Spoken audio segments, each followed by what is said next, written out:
With so many storylines and angles taking place throughout the history of pro wrestling, there's always going to be those that don't work out. Sometimes an injury leads to a story coming to a halt, sometimes the creative team want to go in a different direction while the storyline's already underway, and sometimes it feels like the writers legitimately forgot what happened a week prior and they move on in hopes that no one was paying attention.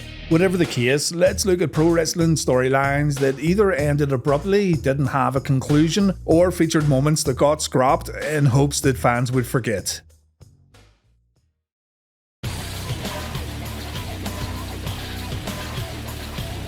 The first one is an obvious one, GTV. GTV segments aired on Raw during the Attitude Era, and they featured pro wrestlers and other personalities getting filmed without their prior consent. The footage that aired would sometimes further storylines, such as Test and Stephanie McMahon's relationship. The footage would sometimes help with cross-promotion, such as the cast of Mystery Men getting filmed without their knowledge. And sometimes the footage was just used to embarrass people. GTV was dropped out of nowhere, and the person behind GTV was never revealed. It's widely believed that Goldust was going to be revealed as the man behind these hidden camera recordings, but Dustin Runnels left WWF before the reveal could happen. A dead giveaway here is the fact that the first ever GTV segment was actually named GDTV, but this was changed because it was a bit too obvious. When Dustin got released, the WWF toyed with the idea of using Tom Green, but Vince McMahon didn't like him. Glenn Ruth, better known as Headbanger Thrasher, was also brought up as a possible name behind GTV, but we never did find out who the culprit was, and the segments just ended with no payoff.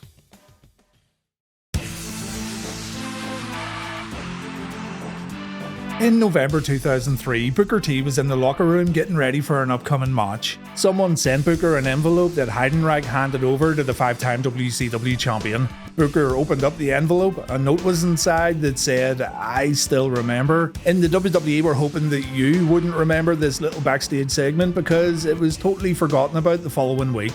People have speculated that it was supposed to be from Goldust. I read a few comments where some folks thought it was going to be Stevie Ray, but I highly doubt it. Nonetheless, this mystery remains unsolved, and Booker just carried on with his business, even though he seemed a little shook after receiving the envelope.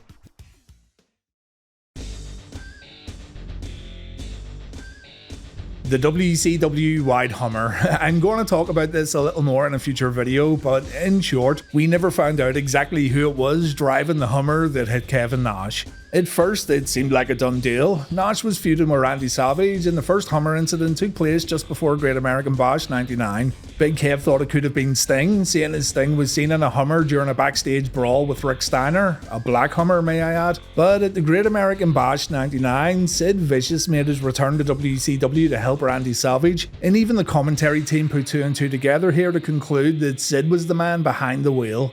Things got convoluted though, and Sid and Savage used a fake Sting to keep Nash and fans guessing following the match at Great American Bash, and when it seemed like the angle had ended, Lex Luger tried to convince Sting that it was actually Hulk Hogan driving the Hummer. Sting begins to believe Luger when he finds Macho Man and Gorgeous George in Hogan's locker room, but bizarrely, it's Sting who turns heel when this part of the storyline wraps up and the Hummer stuff gets totally forgotten about.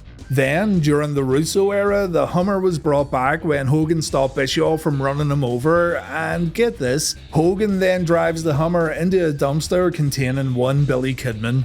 This might make some conclude that Bischoff was behind the previous attacks, but you have to remember that Eric Bischoff was a babyface when the original Hummer attack happened back in '99, and he also had his own issues with Randy Savage. I think the whole Hummer thing was supposed to start and end with Sid Vicious, but they kept it going way longer than it should have because they didn't know how to end it. Just typical WCW, really.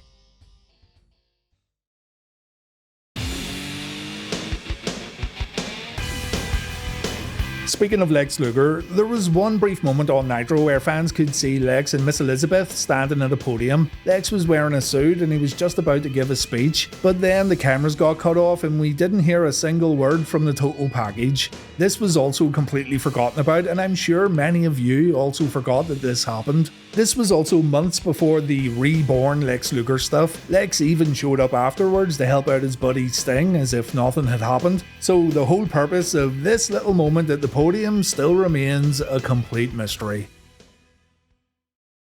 No chance in hell. heavy hitter for sure, and one you can absolutely understand why it got cancelled. It's the death of Mr. McMahon. A clearly distraught Vince McMahon got into his limousine at the end of a special episode of Raw dubbed Mr. McMahon Appreciation Night. You see, Vince took a beating from Bobby Lashley at One Night Stand 2007, and this loss was enough to break Vince and make him act very strangely. Seeming almost hypnotized and a little lost, McMahon approached his limousine at the very end of Raw. He got inside and then, boom, the vehicle goes up in flames. The WWE were preparing to run a long Who Killed Vince McMahon storyline with multiple suspects, but then the Benoit tragedy happened and the WWE felt it would be in bad taste to continue the storyline. This whole thing has been covered quite a lot on YouTube though, and I even put together a video on the whole storyline. Check that one out if you want to learn more.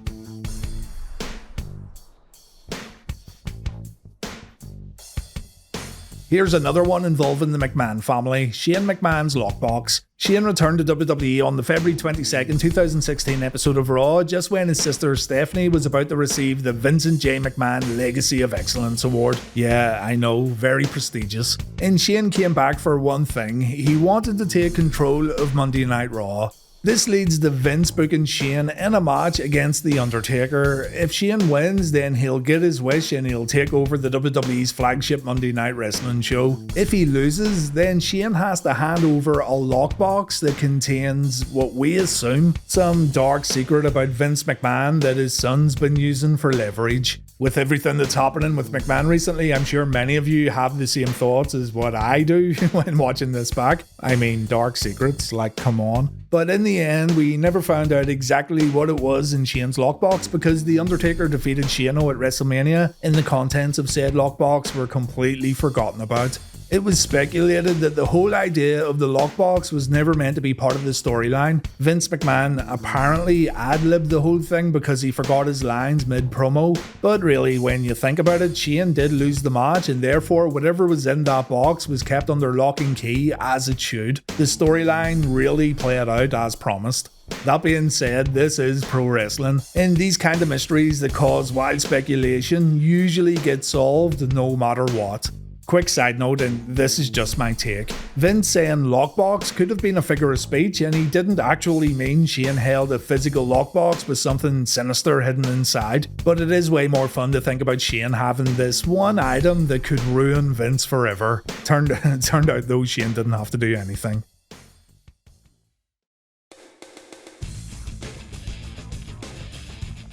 Nikki and Brie Bella were involved in a rivalry that began when Nikki Bella betrayed her sister to help out Stephanie McMahon. Sibling rivalries in pro wrestling are absolutely nothing new, and most of the time they are effective due to the personal bond the participants share with each other. And these two did get pretty personal, with Nikki bullying her sister and saying some pretty horrible things to her. But the storyline began to rapidly lose fan interest when Jerry Lawler tried to bring peace to the Bella twins, and Jerry Springer also tried to find some common ground between the sisters along with Bella brother JJ.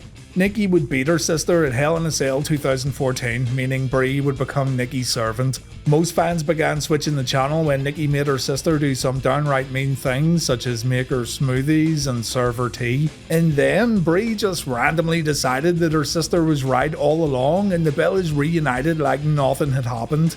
Brie assisted Nikki in beating AJ Lee at Survivor Series that year. The Bella twins were back together, and the weird moral of the story is you should bully your siblings into thinking your way, and eventually they'll break and realize they were wrong. The promos featuring the feuding Bella twins were not good. Fan interest was really low except for those who really liked Nikki and Brie. And in the end, being really mean to Brie gave Nikki Bella the longest Divas Championship reign in history while her sister stood at her side.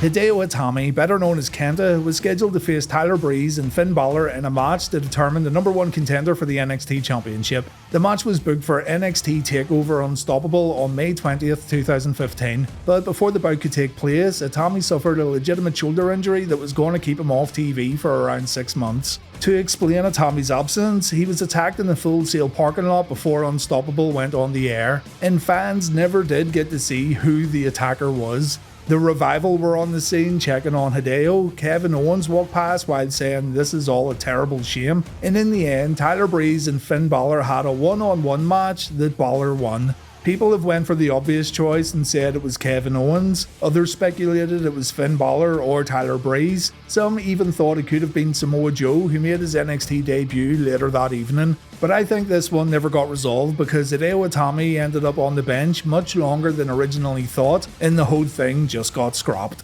Hideo Itami was really unlucky though when it came to injuries during his NXT tenure, and this one in particular leaves us with another angle that never got resolved.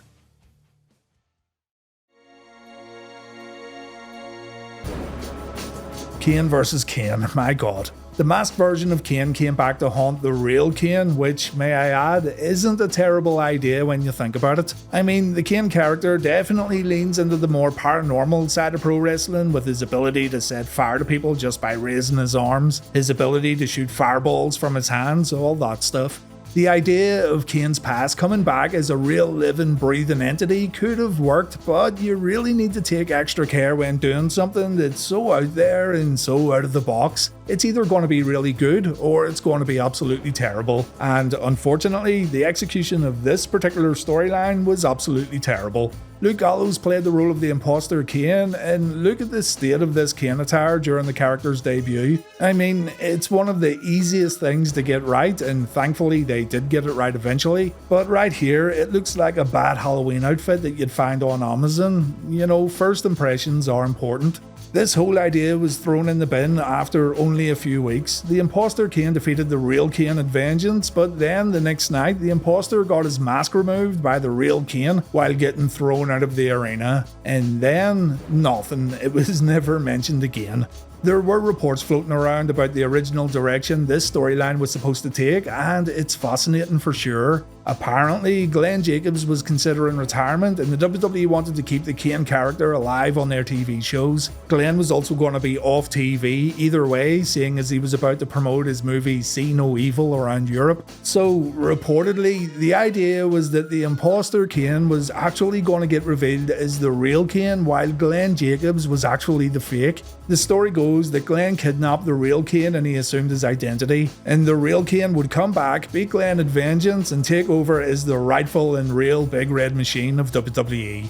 Now, whether this is true is also up for debate, and there's also a good chance that fans would have hated the Kane they knew getting replaced by someone else, but it is still pretty interesting to think about. That being said, the WWE completely shit the bed with this one right out the gate. Imposter Kane looked horrible, fans didn't react at all, and the company decided to completely scrap the idea because it got so much negative feedback.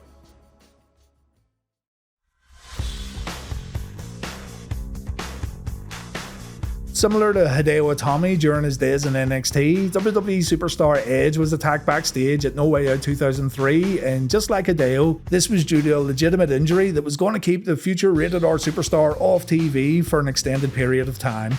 Edge was set to compete in a 6-man tag, teaming up with Brock Lesnar and Chris Benoit to take on Team Angle, but Edge got attacked and it was never revealed who was behind the assault. Obviously, you're going to point the finger at Kurt Angle, Shelton Benjamin and Charlie Haas, but the WWE never actually said that Team Angle were behind the attack, and when Edge returned to TV, it was never brought up again.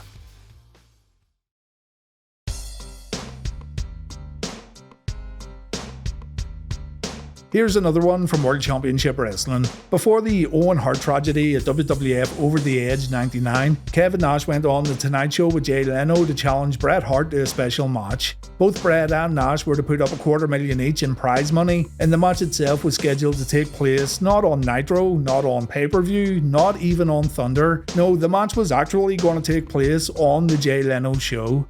This isn't as random as you might think. The competitors putting up $250,000 was introduced because a month or two prior, Bill Goldberg challenged Steve Austin to a fight, and Bill said he'd put up $250,000 if Steve could beat him. This challenge was also laid out on Jay Leno's show, and when Kev challenged Bret, he did make reference to Austin declining to fight Goldberg.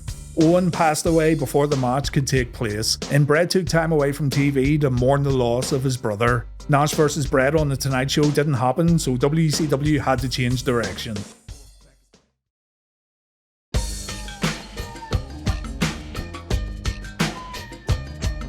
The Deadpool in WCW consisted of Raven, Vampiro, Violent J, and Shaggy 2 Dope. While you may look back at this group and think it's a pretty odd formation featuring a bunch of guys with very little in common, they got some pretty good crowd reactions, which even surprised me when going back to watch their stuff for Reliving the War. Raven stayed silent while the Deadpool were in WCW. The ICP and Vampiro could be quite boisterous, and they didn't mind celebrating their victories or cutting promos on their upcoming opponents. But Raven's role in the group was kind of mysterious. He just showed up during a beatdown one week and his motivations were never made clear. The story of the Deadpool was killed off when an infamous backstage talent meeting in WCW led to Raven walking out of the company and never coming back. Bischoff was ripping into his roster backstage and Raven decided to take up Eric's offer when the boss said he could walk out the door if he wasn't happy.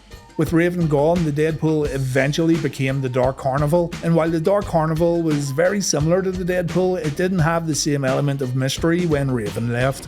That being said, I'm fairly confident that WCW didn't have any kind of long-term plan for the stable anyway. Raven could have definitely had something in store and he could have pitched ideas, but at the same time he was really checked out of WCW, seeing as the company had no intentions of pushing him further up the cards, and when he had the chance to walk out, well, he took it.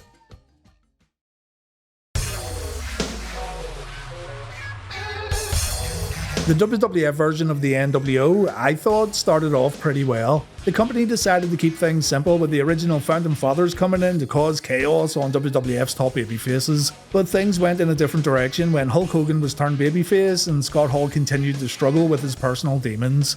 The group was rebuilt with new members. Shawn Michaels returned as the NWO spokesman, and the faction began a storyline where they'd try to enlist Triple H. Hunter's personal relationship with Shawn Michaels, Kevin Nash and X-Pac were at the forefront of this storyline, and fans were left wondering if Triple H would begin wearing the famous black and white t-shirts or if he'd begin a rivalry against his old best friends. During a 6-man main event match on Raw, Kevin Nash suffered an injury the moment he stepped into the ring, and after Big Sexy tore his quads in this 6-man tag match, the decision was made to completely kill the NWO once and for all as an active faction within the world of pro wrestling.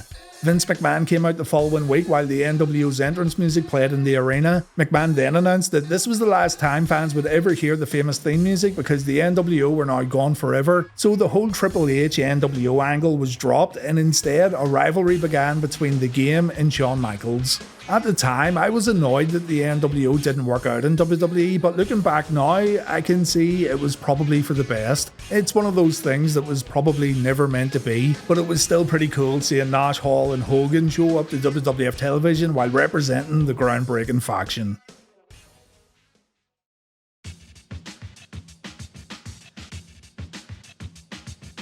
NWA fans were captivated with a very brief storyline featuring Dusty Rhodes, Larry Zbyszko and Baby Doll. Larry wanted Dusty's US title, and if the American Dream didn't give Zbyszko a match, then Dusty was going to have some serious problems. You see, Baby Doll had some dirt on Dusty, a secret that could potentially destroy the American Dream if it ever went public. And this secret would get revealed to the world if Dusty didn't comply with Zbyszko's demands. So serious was this secret that it could apparently land Dusty in jail, so it must have been something pretty heavy. During an interview, Baby Doll approached Dusty and she handed him an envelope. Dusty looked inside, he got a little worried, and after Baby Doll said Dusty wasn't as righteous as everyone thinks he is, she gave him a peck on the cheek before walking off.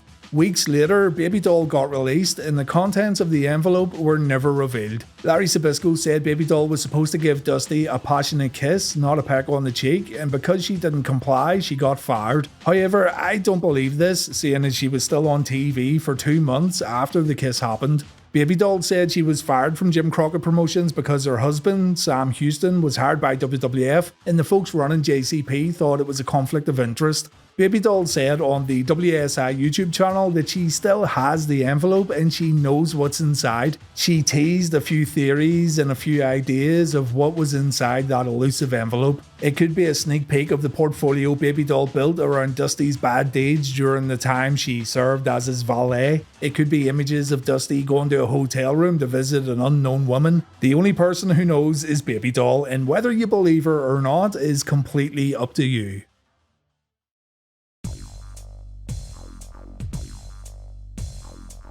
This one did kinda have an ending, but it was such a poor payoff that the only logical conclusion we have is that plans were changed. Desperate for a ratings bump in 2008, Vince McMahon promised to give away $1 million live on Raw. The chairman was handing out his own money apparently, and the action in the ring came to a screeching halt while Vince rang a few phone numbers to give away his money. I suppose there's worse things you could spend your cash on though, right Vince? Anyway, these parts of Raw were sometimes comically bad. A lot of times folks just wouldn't answer their phones, and Vince even got rickrolled during one particular phone call. This series of free money giveaways, however, known as Mr. McMahon's $1 Million Mania, ended when the customized set fell on top of Vince and the locker room went into a state of panic. Instead of being serious, it turned out absolutely hilarious, with Vince famously shouting, "Paul, I can't feel my legs," Paul of course being Triple H. And it all obviously looked like we were going to end up with another whodunit angle, similar to what was supposed to happen when McMahon's limousine blew up.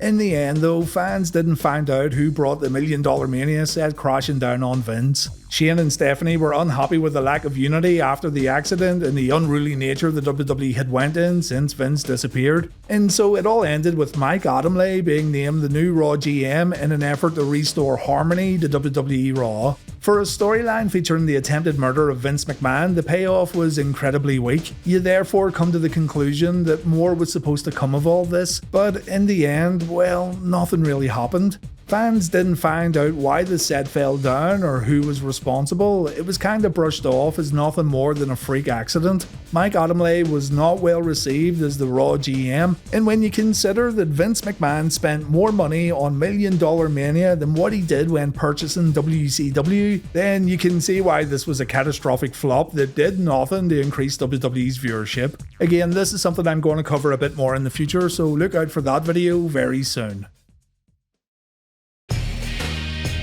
I've left off quite a few other storylines that were either abandoned, abruptly stopped, or swept under the rug, and I'm going to cover these in a follow-up video very soon. As always, you're very welcome to put your suggestions in the comment section, and I'll look over these when I'm going to put together part 2.